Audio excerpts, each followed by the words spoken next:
Então, Apocalipse 4:1. Depois destas coisas, olhei e eis que havia uma porta aberta no céu.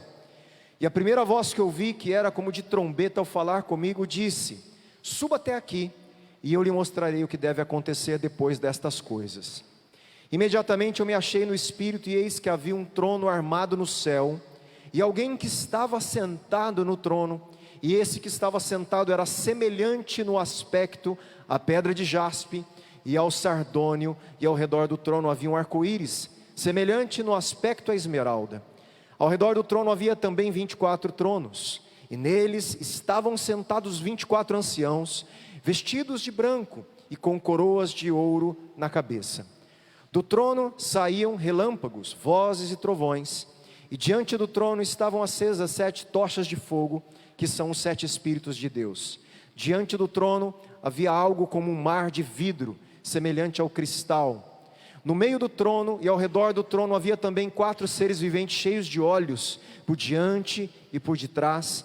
O primeiro ser vivente era semelhante a um leão, o segundo semelhante a um novilho, o terceiro tinha o rosto semelhante a um de ser humano, e o quarto ser vivente era semelhante à águia quando está voando.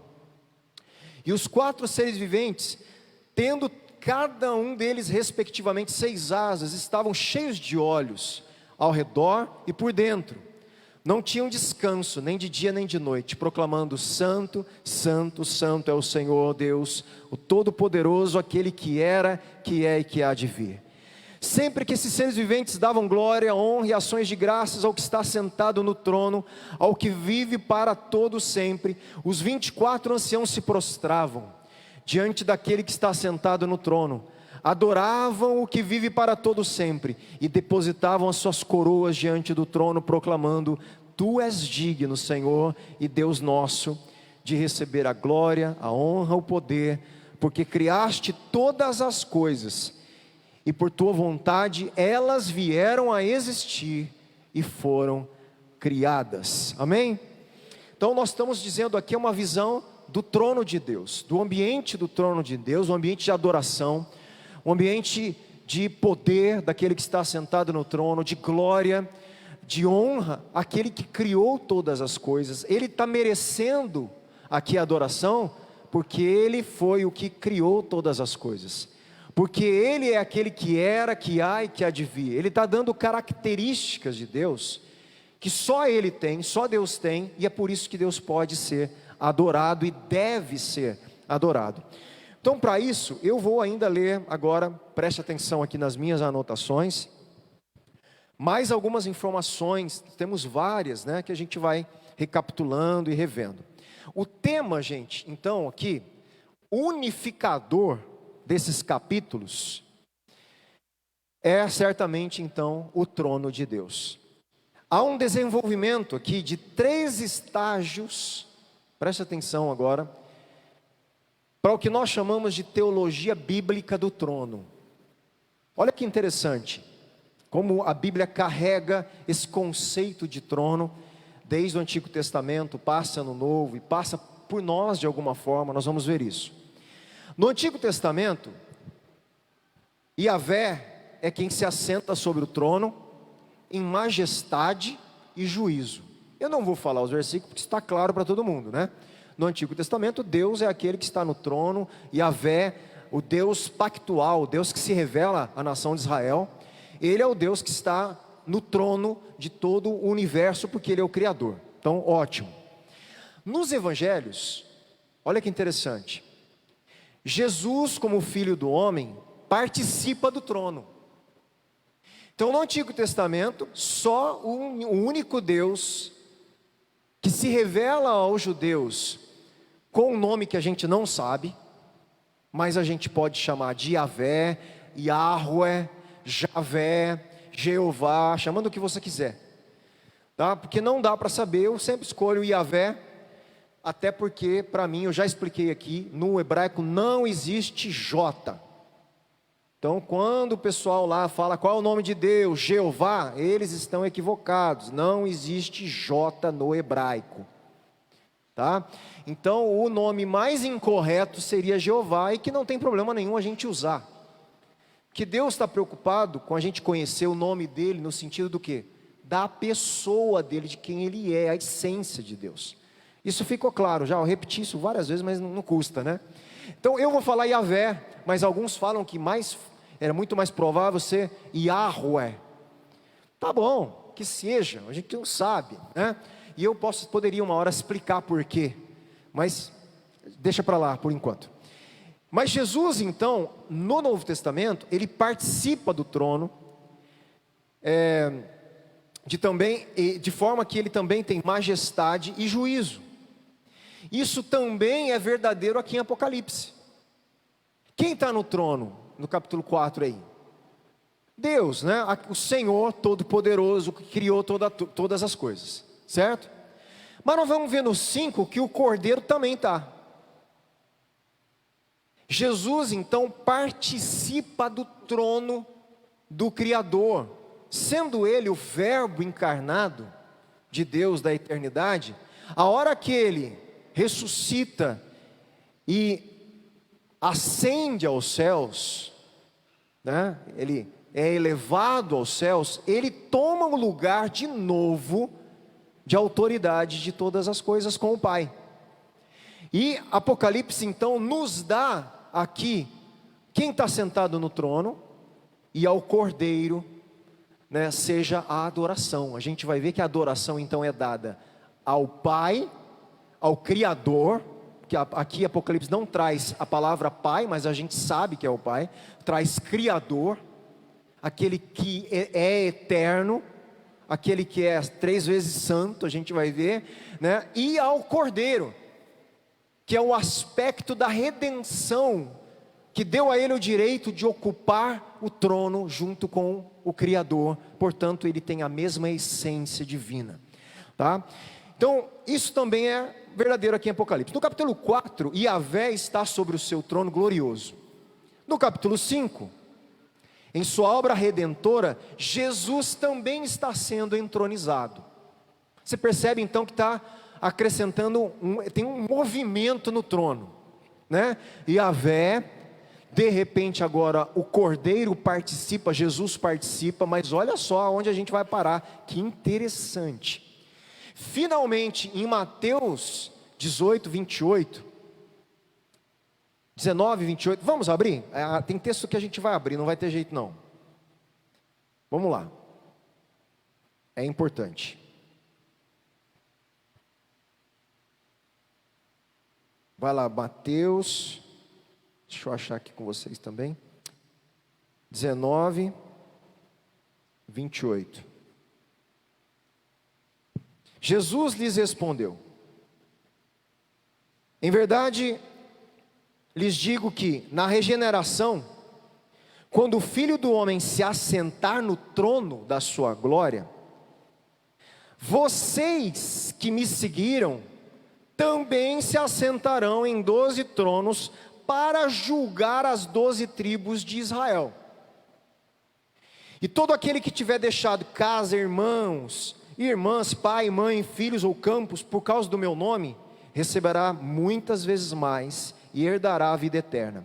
Porém muitos primeiros serão os últimos, e os últimos serão... por que ele está falando isso? Porque a gente acha que alguns são mais importantes do que os outros, e o jeito de Deus já achar isso é diferente. Tem gente que se achava que eram os primeiros, vão ficar por último, e os últimos serão os primeiros. Então o jeito de Deus ver as coisas sempre é peculiar, só Ele consegue. Mas quem que nós estamos vendo aqui? Jesus no trono de glória, e aqui obviamente Ele está falando com os seus discípulos, com os 12, né? Então Ele fala, vocês também assentarão no trono e julgarão, o que eles vão julgar aqui? As 12 tribos de Israel, vocês vão julgar o povo de Deus, Israel. Agora preste atenção, agora vá lá em 1 Coríntios 6, só eles será que vão julgar? Vamos ver? Capítulo 6, versículo 2, diz assim, deixa eu aguardar, né? Na folha aí é mais devagar, né? Às vezes. 1 Coríntios 6, acharam?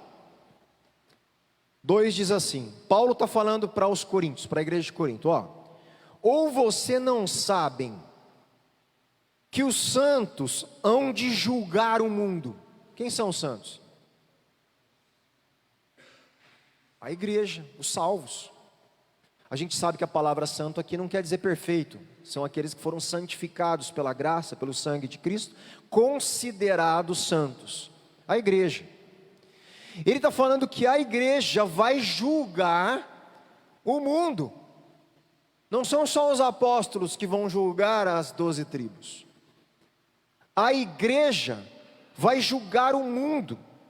Ora, se o mundo deverá ser julgado por vocês, será que vocês não são competentes para julgar as coisas mínimas da igreja aí? Eu não sei se vocês lembram o contexto. Estava acontecendo problema civil na igreja, um levando o outro para a justiça, né, por causa de problema de débito, um devia para o outro, um ficou com raiva do outro lá na igreja, um achou que o outro pegou uma coisa que não era, aí foram lá, onde ia resolver isso? Lá na justiça. Aí o Paulo fala, não é possível, vocês estão dando mau testemunho com isso. Vocês não sabem que vocês vão julgar o mundo? Se eu não me engano, para trás, aí ou para frente, vocês vão julgar os anjos. Por acaso vocês não sabem que havemos de julgar os próprios anjos? Como que vocês são o povo que vão julgar a face da terra e os anjos? Não consegue achar alguém sábio no meio de vocês para resolver o problema de vocês? O problema com um irmão com o outro aí. Como é que é isso? Paulo está falando. Porque como que o mundo é julgado? Pela palavra de Deus. Quem vai julgar? Os que conhecem a palavra e o caráter de Deus. Todo julgamento vai estar de acordo com o julgamento do próprio Jesus. Nós vamos ser porta-voz do juiz dos juízes. Nós vamos participar disso com Cristo. Então é um negócio muito sério, gente. Então o que eu estou mostrando para vocês? Que o trono, que era só de Yahvé, é de Yahvé, mas vai ter um trono para Jesus, vai ter outros tronos para os 12 ali, e ainda um tipo de trono, uma participação de um tipo de autoridade, que só aquele que está no trono, que dá mão da igreja. Ele vai estendendo, você percebe que Jesus vai estendendo para a gente direitos que são só dele. Só eu sou filho realmente de Deus. Agora vocês são, eu dou o poder de vocês se tornarem filhos de Deus. Só eu sou herdeiro do reino do meu Pai, agora vocês são co-herdeiros comigo. Só eu tenho o poder de julgar as nações, mas comigo agora vocês vão julgar comigo. Jesus passa para a gente, não é, gente, por isso que eu falo que a gente tem uma visão muito limitada da salvação. Jesus não salva a gente só da perdição. Ele está dando o reino, o reinado, posição, herança, a terra eternamente depois. Os mansos herdarão a terra, governo, autoridade. Ele está nos dando uma posição no reino com Ele, que a gente nem imaginava ter. Então salvação, né, eu frequentava um ministério lá, que isso eles acertavam muito, né? Eles falavam assim, uma das pregações deles era assim: você não foi salvo para ser salvo. Porque tinha uma época que a igreja achava, Jesus me salvou. Aí a pessoa acabou, ela achava que ela tinha que ficar quietinha na igreja, esperando morrer para ir para o céu. A salvação é o começo, não é o fim. É o começo de nos tornarmos filhos, herdeiros do reino e representantes de Deus na terra. É o começo. Nós não fomos salvos para ser salvos. Somos salvos para estabelecer o reino de Deus, pregando o evangelho, fazendo discípulos. E fazendo igual Paulo falou, chamando um monte de gente, tudo quanto é povo e nação, para adorar somente aquele que é digno de receber toda adoração. É o começo. Você não é salvo para ser salvo. Porque tem gente que achava isso, né? E eu brincava muito com isso. As brincadeiras, né, que o povo fica com medo, né? Você quer ser salvo para ir para o céu? Pastor, não é isso que a pessoa acha? Eu não vejo isso na Bíblia, mas todo mundo acha que é só isso. Não, pastor, eu quero aceitar Jesus para ir para o céu. Mas depois que você aceitou Jesus para ir para o céu, você vai fazer o quê, né? Não, vou ficar aqui esperando a morte, né? Chegar para ir para o céu. Aí eu falava, brincava assim, né? Gente, quem quer ir para o céu, faz filinha aqui, que eu vou orar para Jesus levar você agora. Mas ninguém vinha, né? Ninguém está na fila para ir para o céu agora. Mas por que você não quer ir para o céu? Não, pastor, eu não quero morrer agora, né? Meu irmão, porque você tem um plano na terra ainda. Você não pode ficar, não, eu vou esperar. Não, você não entendeu. Você não é salvo só para ficar, sou salvo, sou salvo, sou salvo. Não, você tem missão. Você agora está num reino. Você representa uma ação do Espírito no mundo. Você é a glória de Cristo na terra, a imagem de Deus que precisa encher a terra. Você tem missão. Entende? E isso é importante. Isso já faz parte de alguma forma da gente influenciar e reinar com Cristo, até desde já, como eu estou falando. Vai lá agora em Apocalipse de novo. Capítulo 2.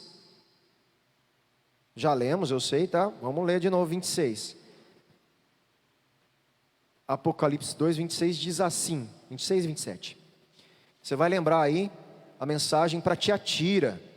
E lá no final: ao vencedor que guardar até o fim as minhas obras, eu lhe darei autoridade sobre as nações, e com cetro de ferro as governará. Meu irmão, quem governa? Quem está no trono. Ele está dando ao vencedor, aos santos que vencerem, a autoridade para governar as nações. E as nações serão governadas com justiça, perfeita justiça, perfeita palavra de Deus, perfeita vontade de Deus. E é assim que a igreja vai poder participar do reino, participando no governo, meu irmão. É um negócio, né, que a gente às vezes não tem a dimensão. Capítulo 3 também, versículo 21 diz assim: ao vencedor, pronto, só para desfechar quem estava com dúvida aí, tá? Ao vencedor darei o direito de sentar-se comigo no meu trono, assim como também eu venci e me sentei com o meu Pai no seu trono. Então o trono era só de Yahvé. Jesus faz a obra dele, ele se assenta no trono com o Pai. Ele estende salvação e põe a gente junto no trono com ele e com o Pai. Há uma teologia bíblica do trono. É isso que a gente fala. Quando eu falo em teologia bíblica, eu estou falando num desenvolvimento conceitual de algumas coisas progressivas na Bíblia. Tem algumas coisas que eles não tinham clareza no Antigo Testamento.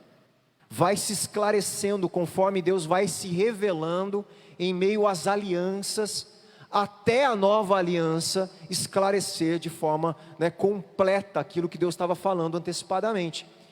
Tá? Por exemplo, vou pulga atrás da orelha de vocês. O povo do Antigo Testamento não tinha o completo entendimento de vida após a morte. Eu não sei se vocês já leram alguns livros que eles próprios declaram: Deus, que adianta eu vou morrer e depois não adianta nada.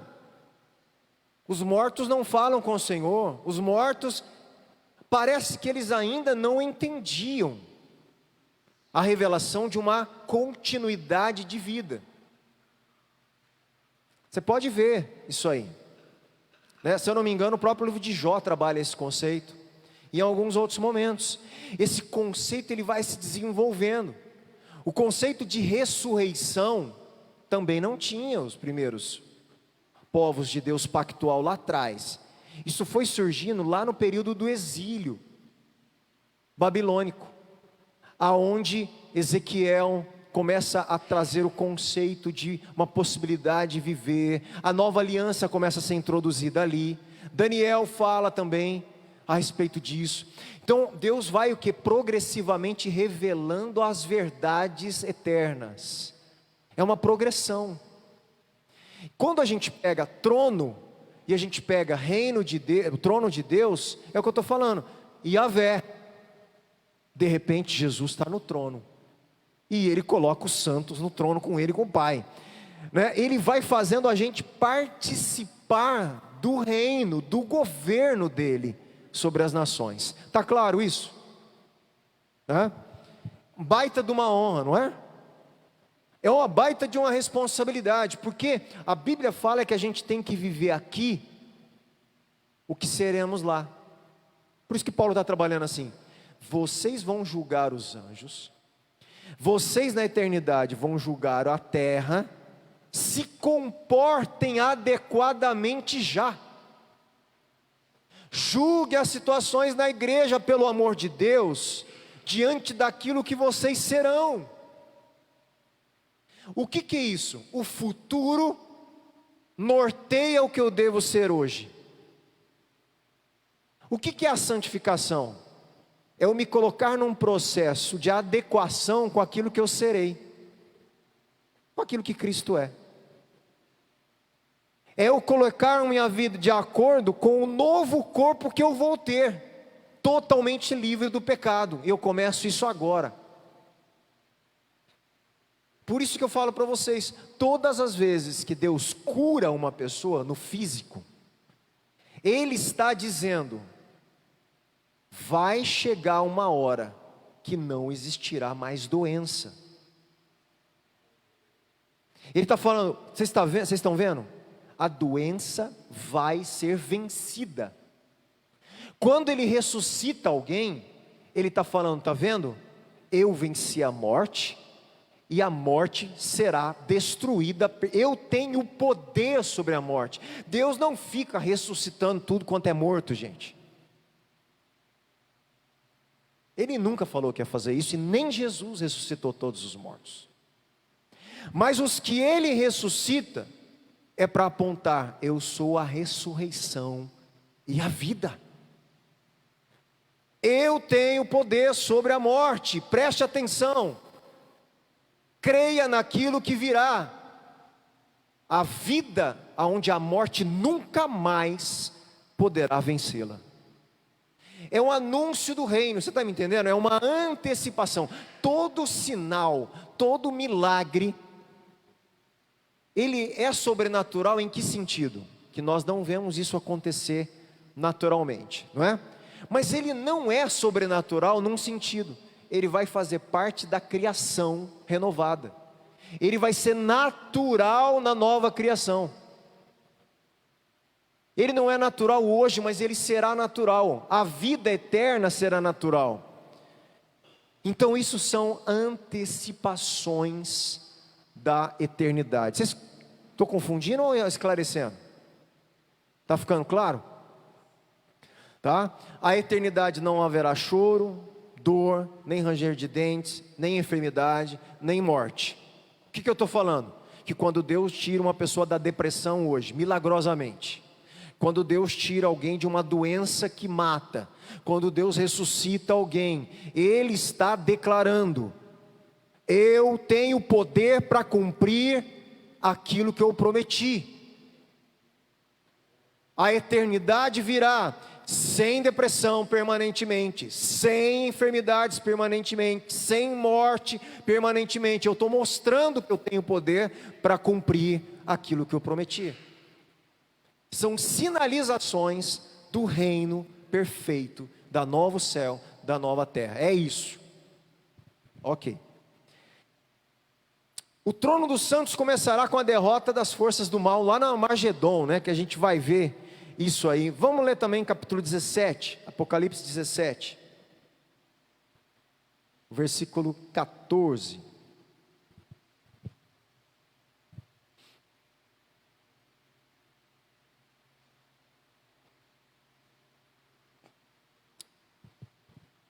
Diz assim: lutarão contra o cordeiro, e o Cordeiro os vencerá, pois é o Senhor dos senhores e o Rei dos reis.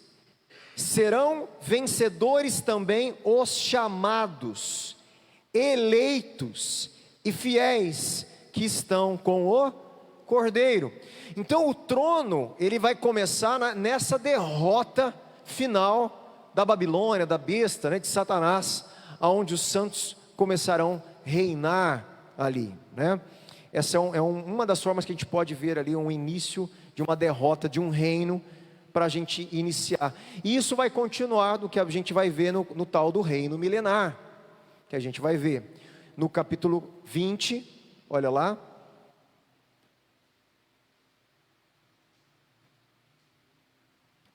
Perdão, eu li outro texto, né? Eu li outro texto? Eu li o 19, 14? Li? Então tá, não, li? O 17, tem o 19, 14. Não, deixa para lá o 19, 14. Vai lá no 20, versículo 4. Vi também tronos, e nestes sentaram-se aqueles aos quais foi dada autoridade para julgar. Olha lá. Vi ainda as almas dos que foram decapitados, por terem dado testemunho de Jesus e proclamado a palavra de Deus. Estes são os que não adoraram a besta, nem a sua imagem, e não receberam a sua marca na testa e na mão, e viveram e reinaram com Cristo durante 1000 anos.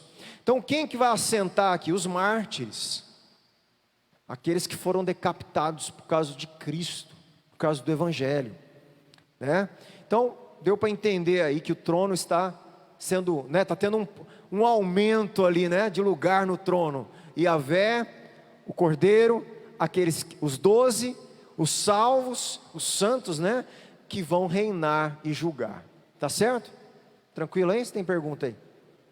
Não? Qualquer coisa vocês dão uma...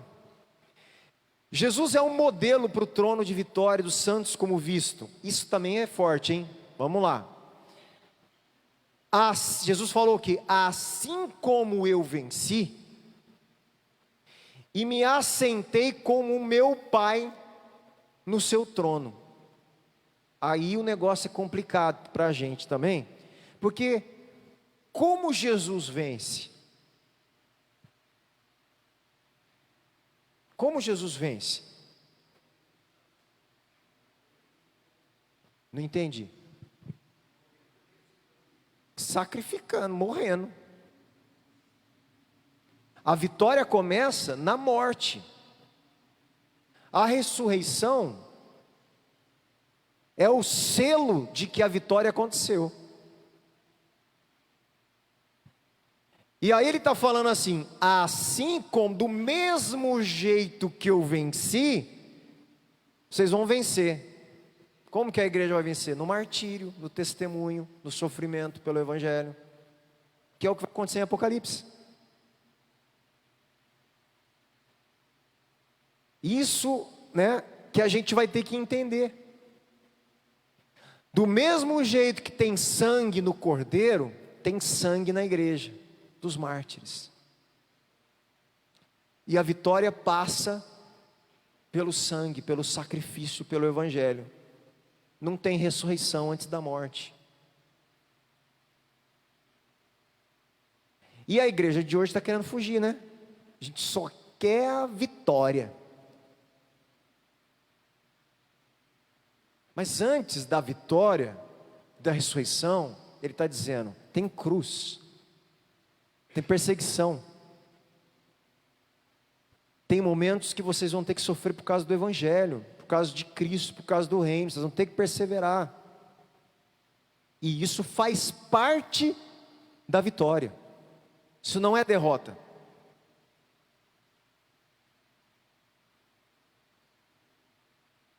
Eu não lembro qual teólogo, talvez vocês me ajudem, mas tem um teólogo que diz isso, né, que o sangue dos mártires é igual semente. Não sei se foi Tertuliano, não me lembro aí, vai ficar gravado aí, quem vai assistir e sabe, me perdoe se eu errei. Mas ele tem um teólogo que fala: o sangue dos mártires é semente. Quer dizer, quanto mais mata crente, mais nascia. Porque na história da perseguição é isso que acontecia. Quanto mais eles matavam o povo de Deus, mais gente se convertia.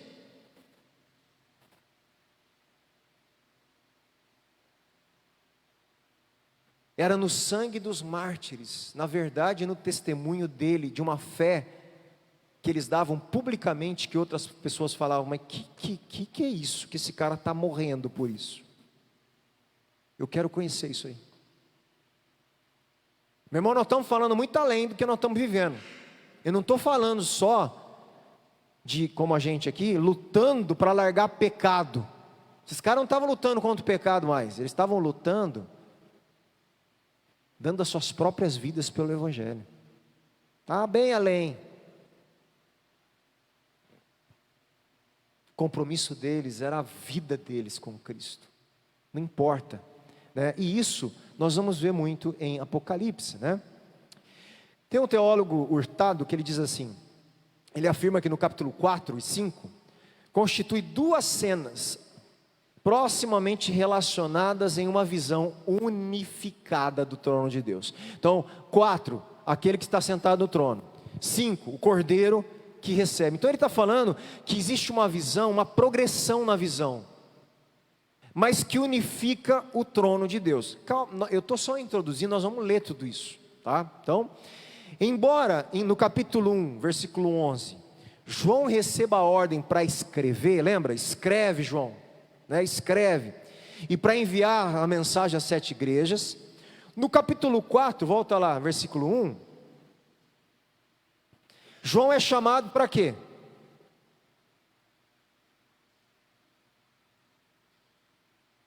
Leia aí e me responde.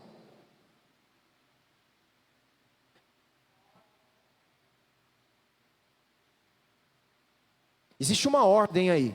Qual é a ordem? Qual é o chamado?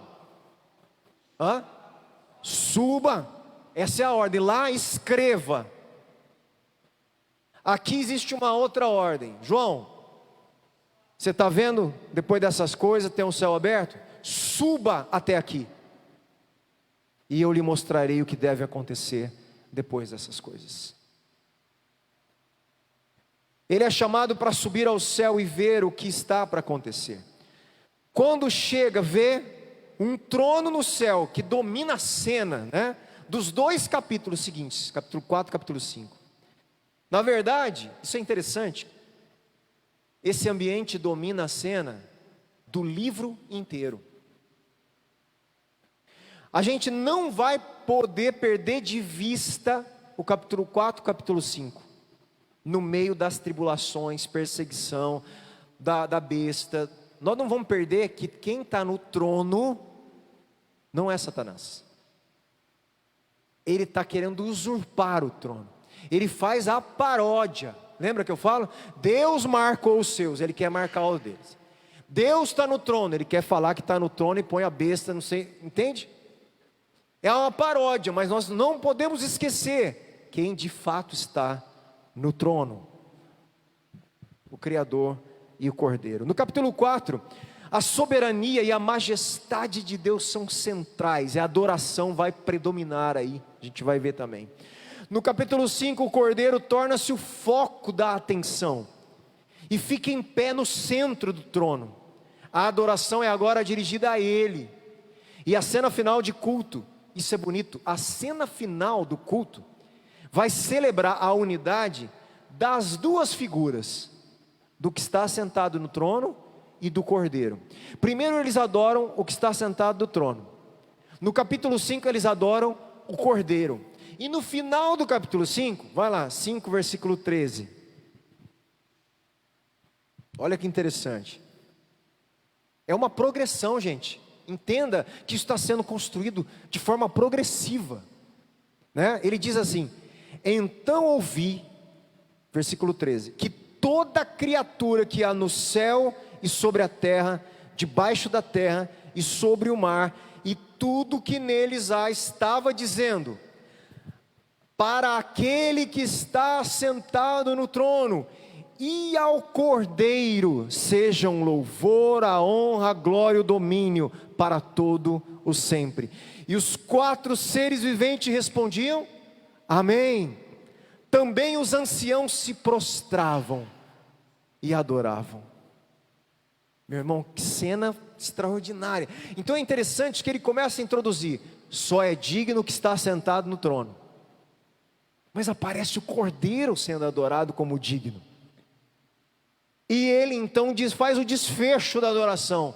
A adoração então é por tudo que existe no céu e na terra, todo ser vivente, 4 ser vivente, ancião, nós vamos ver depois isso, tudo que está no céu, na terra, debaixo da terra, no mar, todo mundo vai dizer e adorar ao que está sentado no trono e ao Cordeiro, e vai ser dado louvor, honra, glória e domínio para sempre.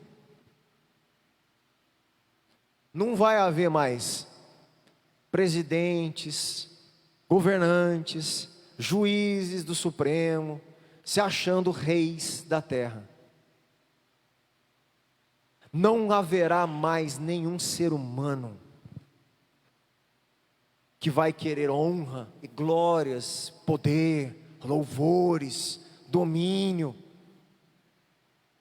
Tudo isso será dado somente àquele que está sentado no trono e ao Cordeiro. Amém? Você percebe como é forte isso? Se agora você começa a entender por que os cristãos são perseguidos depois pelo Império Romano. Porque o imperador e vários imperadores romanos queriam ser adorados. Eles queriam um tipo de honra que os cristãos verdadeiros nunca dariam a eles. Eles queriam ser reconhecidos como soberano do universo, que é o que significa Senhor, a palavra Kyrios em grego. Eles queriam que César, Kyrios, mas nunca que um cristão que leu o Apocalipse das igrejas da Ásia, fiel a Jesus, ia falar isso mais para César. E isso ia incomodar, porque eles iam falar o que? Não, só o Cordeiro que foi morto e ressuscitou vai estabelecer o reino eterno. Só Ele é rei, só Ele é o Kyrios, só Ele é o Senhor Todo-Poderoso, Supremo do Universo, e a gente só se prostra diante dEle. Imagine um cara desse falar isso para o Império Romano. Na filinha ali dos mártires, vai morrer. Você está afrontando a divindade, porque alguns se achavam divinos. Meu irmão, tinha culto ao imperador já nessa época, culto prestado ao imperador, porque eles se sentiam deuses. E eles queriam todo o reconhecimento do maior Senhor e benfeitor de toda a humanidade. Você não está entendendo? Por isso que Jesus e os discípulos confrontam o império, gente. Hoje, vou falar uma coisa para você. Hoje não é fácil a gente falar aqui assim, a paz do Senhor. Fácil, né? Você não está entendendo o que era isso na época, quando Jesus estava falando assim: a minha paz eu dou a vocês. E eu não dou a paz do jeito que o mundo a dá, do jeito que o Império Romano a dá. Qual era a propaganda de marketing do Império Romano? Quem estudou aí, quem lembra do que eu falo? Paz, Pax Romana, é o marketing do Império.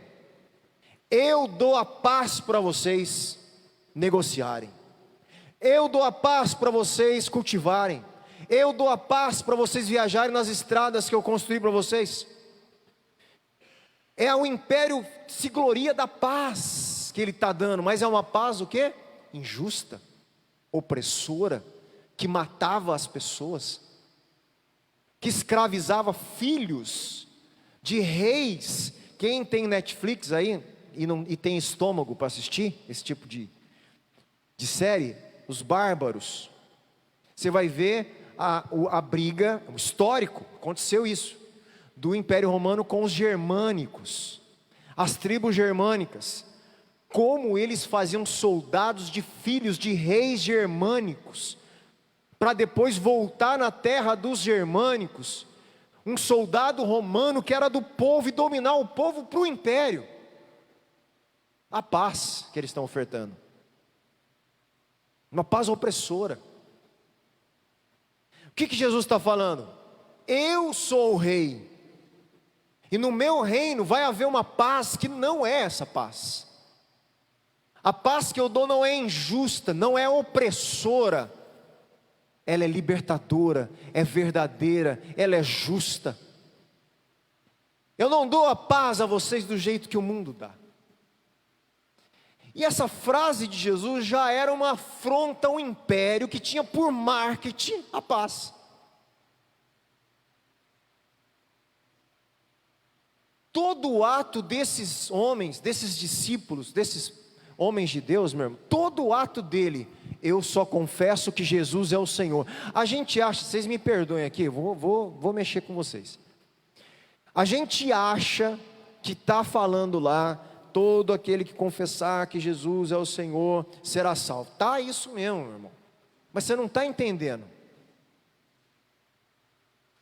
Eles estavam falando isso num ambiente que quem estava pedindo para ser aclamado como Quírios era o imperador.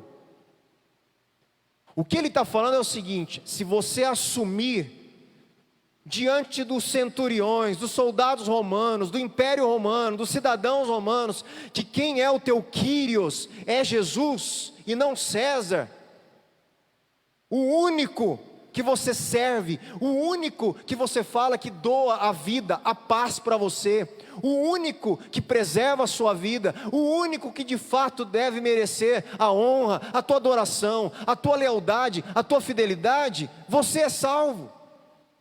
Só que você vai morrer em vários momentos. E a gente acha que ser salvo é falar uma palavrinha mais: Jesus, te confesso como meu Senhor. A gente acha que isso faz a pessoa salva.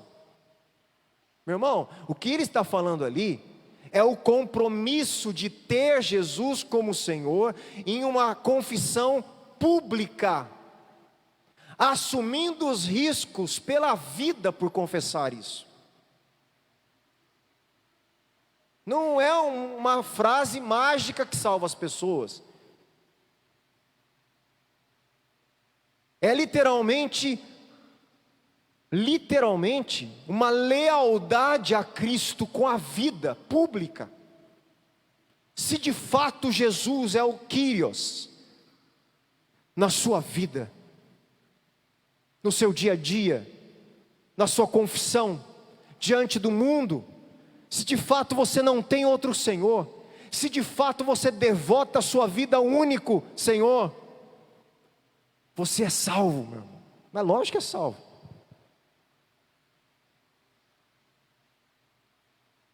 É o fruto do crer no coração.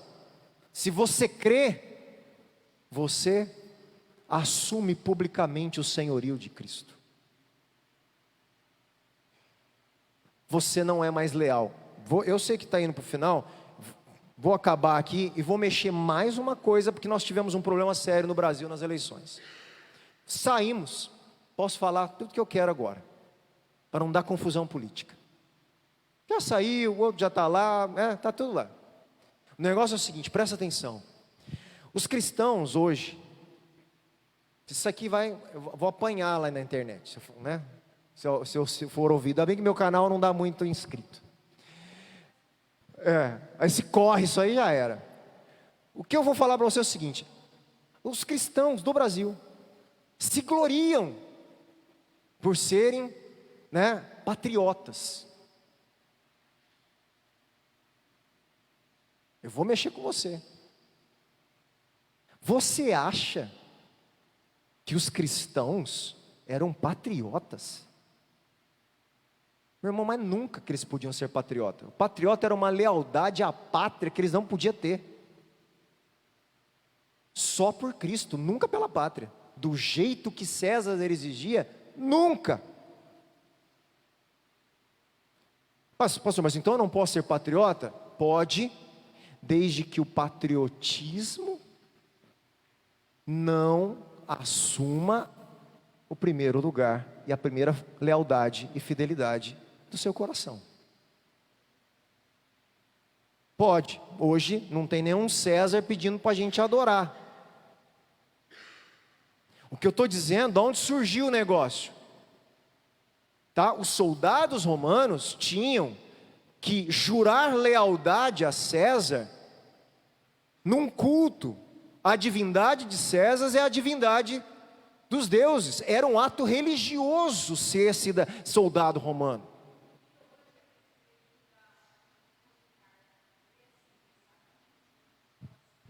Policarpo é de Esmirna, né? Policarpo de Esmirna foi queimado porque pediram fidelidade de Policarpo. A história de Policarpo é muito bonita, né? Inclusive, se eu não me engano, ele é um discípulo do discípulo de Jesus. Se eu não me engano, de João, inclusive. Então, é belíssimo a história. Um ato dessa época aqui, tá? Mais ou menos essa época, no 2º século, Policarpo. Ele vive ali pós-escrita apocalíptica já. Apocalipse sendo escrito ali no final do 1º século, quase 100 a.C., de 90 a 100, mais ou menos. Cada um fala uma data, 90, outros 95, mas é mais ou menos ali. Eles colocam ali mais ou menos. E o que acontece? Policarpo, então, né, a gente não sabe, mas há uma grande possibilidade dele ter tido acesso às mensagens de Apocalipse. E de Esmirna, a igreja que Jesus fala que ia passar tribulação. Se apronte que vocês vão morrer. Bispo de Esmirna, Policarpo era.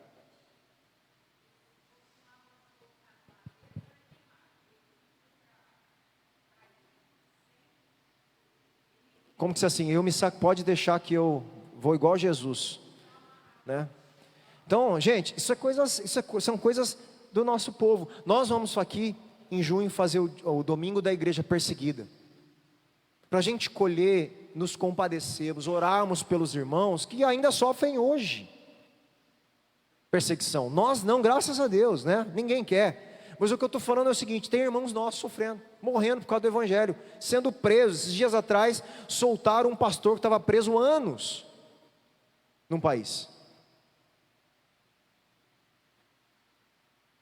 Então, essa é a fidelidade que nós precisamos ter como cristãos a Cristo, ao Evangelho, ao Rei dos Reis, ao Senhor dos Senhores, né? Nós vamos ver, lendo o Apocalipse, vai mexer com a gente em todos os momentos. Em todos os momentos. E em tudo, Ele quer da gente o quê? Persevere até o fim. Seja fiel até o fim. Não foi essa a mensagem? Não vamos esquecer das mensagens. Ele está falando do trono, vai falar da perseguição. Seja fiel até o fim. Ao que vencer, ao que perseverar, né? Vocês vão sentar-se comigo no meu trono e vão julgar as nações, né? Que honra belíssima que nós vamos ter diante do trono de Deus aqui. Deixa eu encerrar só, para não precisar voltar aqui mais. Acho que foi. Ótimo. É isso. Você viu que aqui tem muita coisa ainda, muitos detalhes, e a gente vai estudar semana que vem. Tem mais algumas informações ainda que eu quero mostrar a vocês aqui, antes de retomar a leitura, explicar algumas coisas aqui, até algumas coisas relacionadas à estrutura do texto, que eu acho legal mostrar para vocês. como as escritas eram pensadas. Do jeito que eu falo para Mateus, Mateus pensou, escrever assim, né? Ele desenvolveu o livro de Mateus desse jeito, ele queria apresentar Jesus dessa forma, ele desenvolveu em 5 discursos por causa da Torá. Os livros, eles eram articulados literariamente, gente.